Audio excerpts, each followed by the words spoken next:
My name is Maddie. I'm 25 years old and I just gave birth to a beautiful baby girl. Although I'm grateful and extremely blessed to be in this position, there was a point in time throughout my pregnancy that was very difficult to endure. Let me tell you about the tumultuous relationship I had with my mother-in-law, Octavia. It seemed like every interaction between us was filled with tension and hostility. The situation only worsened when my husband, Kieran, had to work abroad for a few months, leaving me alone to deal with Octavia's constant presence. At this time, I was 6 months pregnant and I was particularly hormonal. I was emotional and cranky. In other words, this was the worst possible time for Kieran to not be home with me.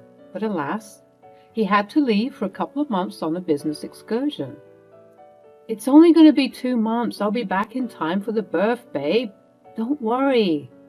But I'll miss you. I know, baby, but I promise you everything will be fine. But I'll be emotional and hungry and cranky, and you need to be here to help me.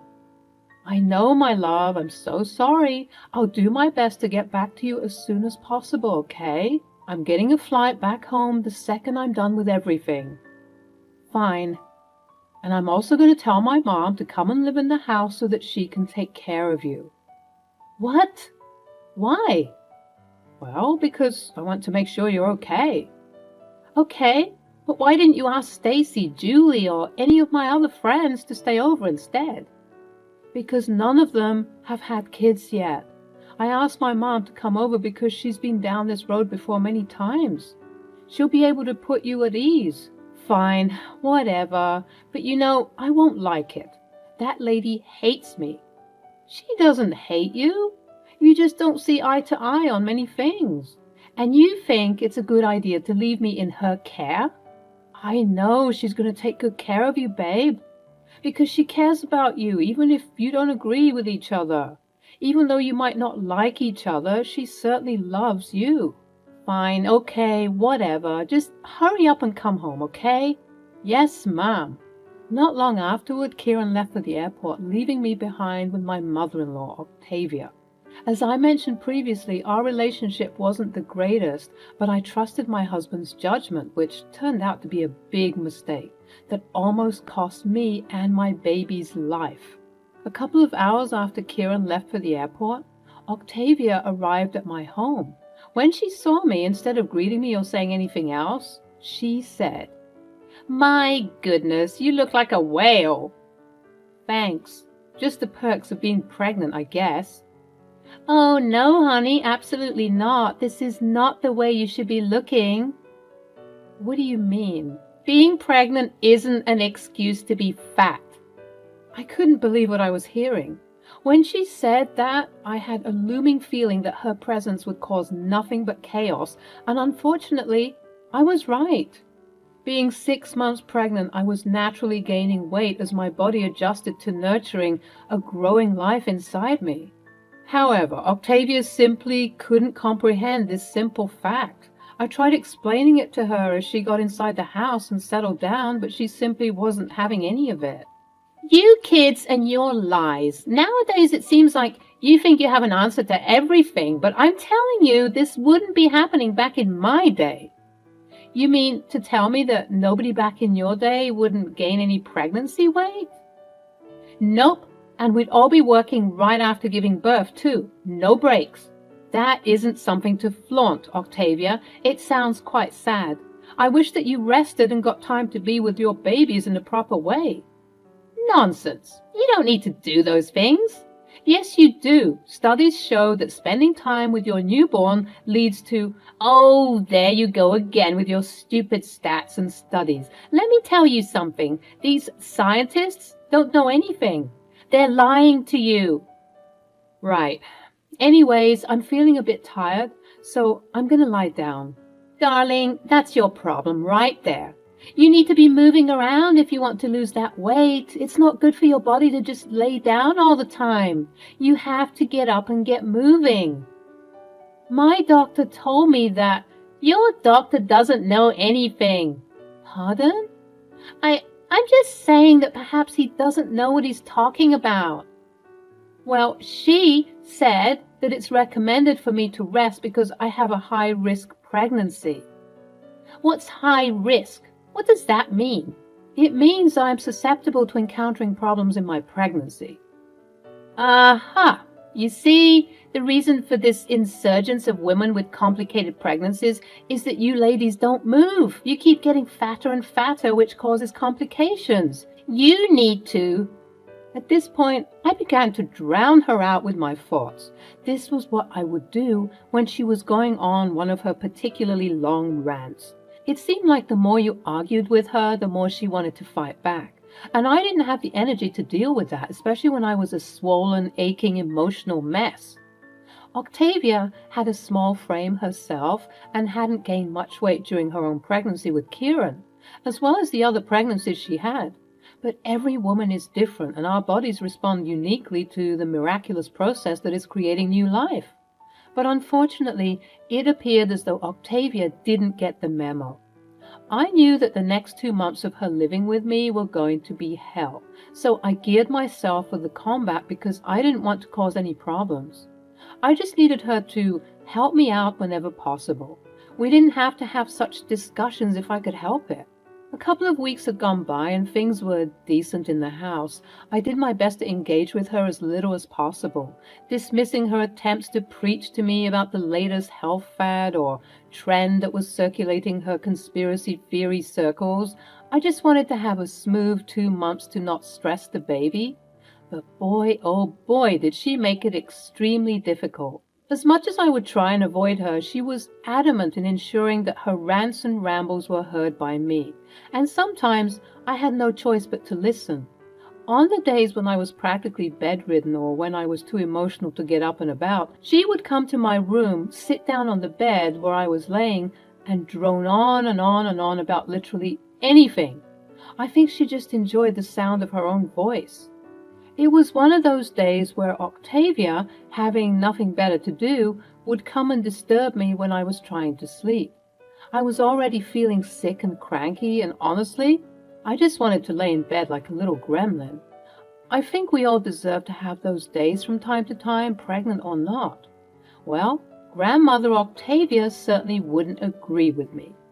On this particular day, I couldn't bear to stand her hour-long rants. I just needed to be alone. Octavia, please, I'm not feeling well today. I just need to rest. Resting all day won't do you any good, Maddie. You're being so unhealthy lying in bed like this. You need to get up and be active. I did some yoga exercises this morning, Octavia. It's a gentle form of exercise that's recommended during pregnancy. I need to listen to my body and take it easy. Yoga?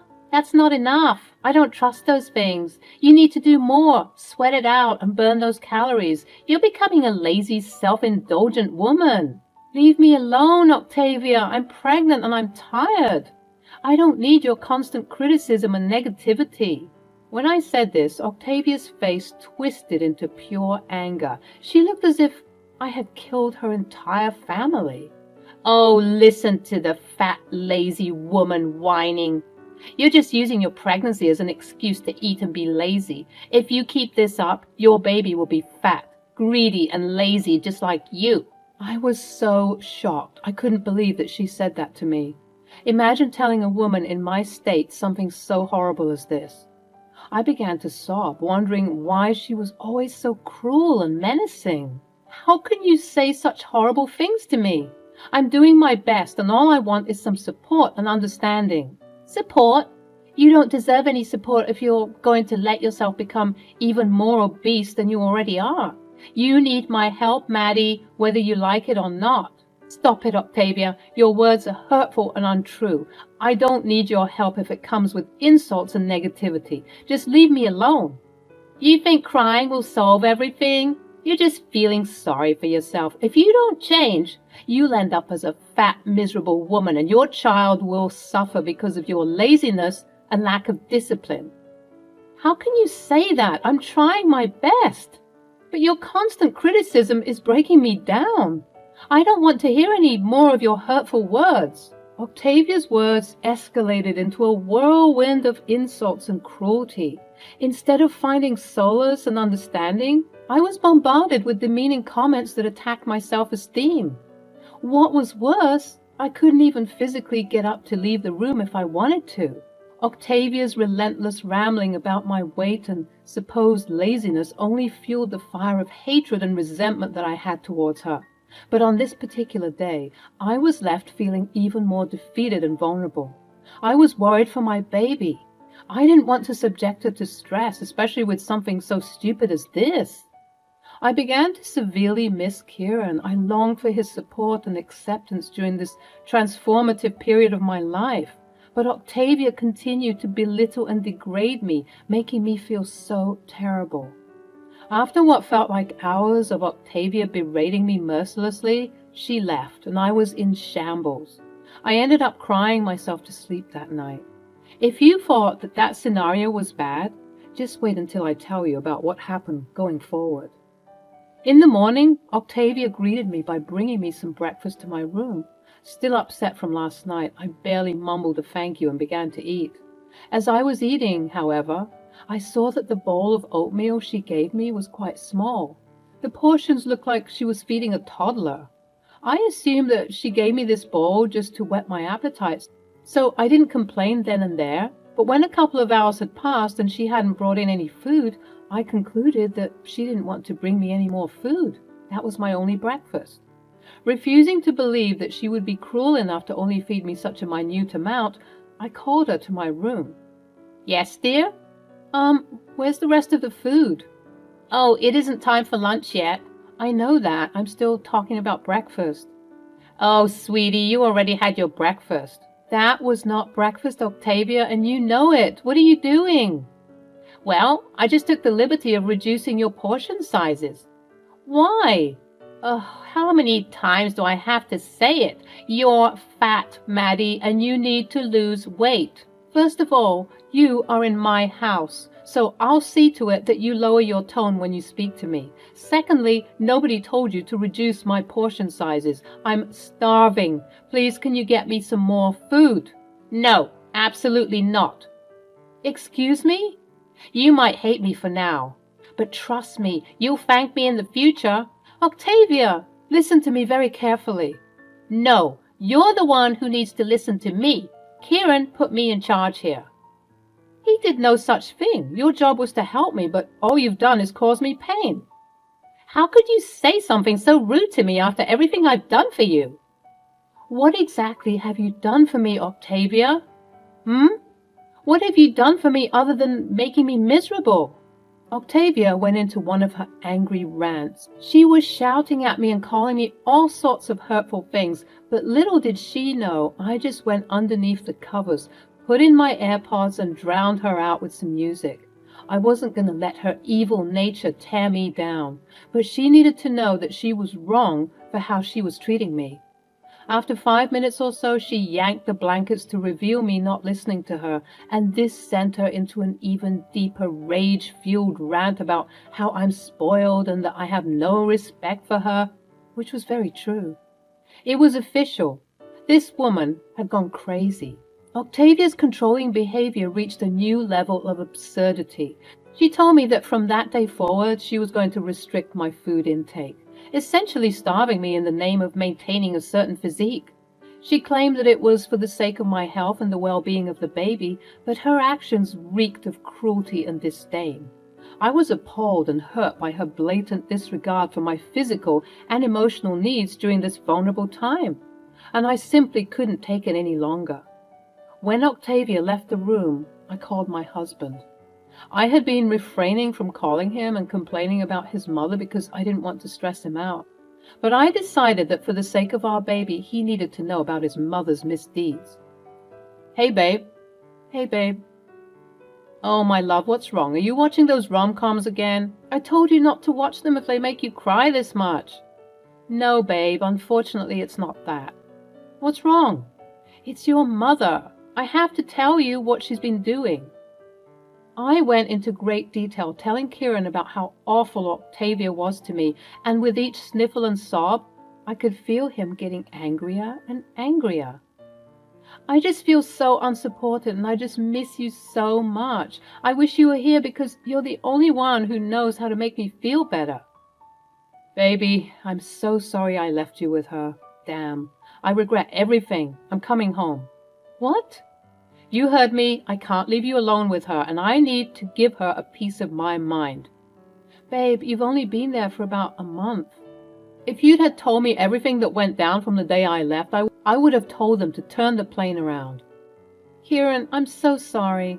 Sorry for what? There's nothing you need to apologize for. If anything, I'm sorry.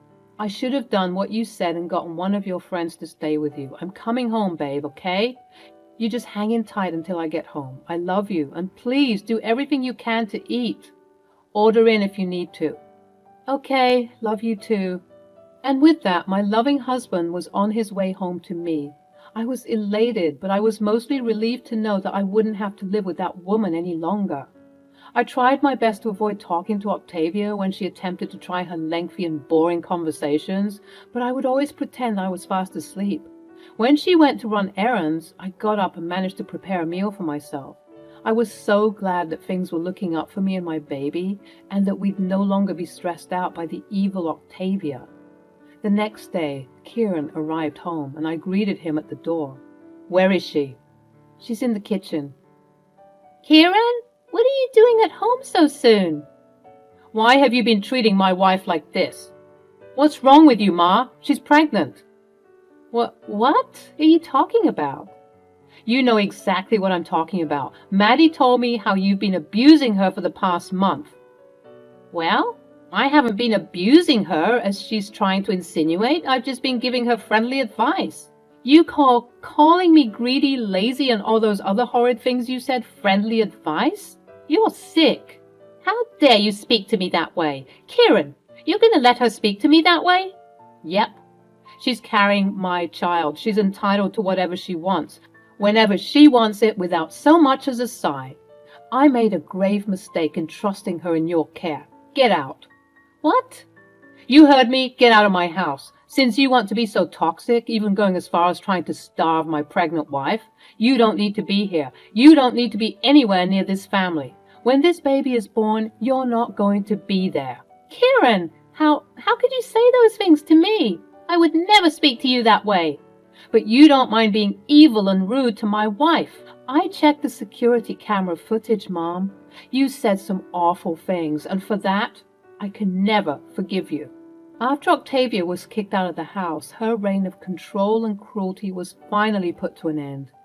Kieran remained steadfast in his promise to shield me from Octavia's harmful presence. He recognized the importance of creating a safe and nurturing environment for our unborn children. With his unwavering support and protection, I felt a renewed sense of hope and strength. As the day of our baby's arrival approached, Octavia's desperation reached new heights. Ignoring our clear boundaries, she attempted to barge into the delivery room uninvited. But Kieran stood tall, fiercely defending our space and ensuring our peace of mind. He swiftly called security to remove her from the premises, allowing us to focus on the precious and transformative moments of welcoming our little girl into the world. Since their birth, Octavia has persistently tried to reach out to us, desperately tried to regain a foothold in our lives. However, we have chosen to maintain our distance, recognizing the harm she brings and prioritizing the well-being of our family. The joy and relief I felt as I held our healthy baby in my arms was immeasurable. I was overwhelmed with gratitude for Kieran, my pillar of strength and unwavering support. Together we created a loving and nurturing environment where our young family could flourish. As I looked into the innocent eyes of our baby girl, I vowed to protect her fiercely, just as Kieran had protected me. The toxicity that Octavia had imposed on our lives was now a distant memory, thank God, replaced by the joy and love that radiated within our home. With each passing day, we embraced the beauty of parenthood, cherishing the precious moments and celebrating the milestones of our little one's life. Our bond as a family grew stronger, and our home was filled with warmth, laughter, and endless possibilities. The journey had not been easy, but we had emerged stronger and more united. Octavia's presence served as a reminder of the strength we possessed, the love we shared, and the unbreakable bond that held us together.